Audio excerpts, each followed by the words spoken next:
கொங்கு நாட்டைச் சேர்ந்த சில வணிகர்கள் சேரநாடான கேரளத்தில் மிளகு கிராம்பு முதலிய பொருட்களை வாங்கி குருந்தமலை போன்ற ஊர்களின் வழியே மைசூர் சென்று வணிகம் செய்து வந்தனர்.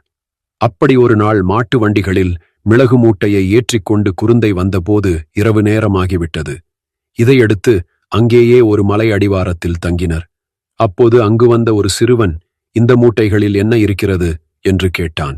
அதற்கு அந்த வணிகர்கள் விளையாட்டாக, இதெல்லாம் தவிட்டு மூட்டைகள் என்று கூறினர். மறுநாள் மைசூர் சென்ற வணிகர்கள் அங்கு வைத்து தாங்கள் கொண்டு வந்த மூட்டைகளை திறந்தபோது உண்மையிலேயே அதிலிருந்த பொருட்கள் தவிடாக மாறியிருந்தது. இதனால் வணிகர்கள் அனைவரும் பதறிபோனார்கள். அப்போது ஒருவர் அருள் வந்து குறி சொன்னார். அதன்படி குருந்தமலையில் சிறுவனாக வந்தது முருகப்பெருமான் என்றும் அவனுக்கு மலை மீது ஒரு ஆலயம் எழுப்பும்படியும் கூறினார். ஆச்சரியமடைந்த வணிகர்கள் குருந்தமலை மீது முருகனுக்கு ஆலயம் எழுப்ப முடிவு செய்தனர். இதற்கிடையில் அவர்கள் மூட்டையில் இருந்த தவிடு அனைத்தும் மிளகு கிராம்பாக மாறியிருந்தது.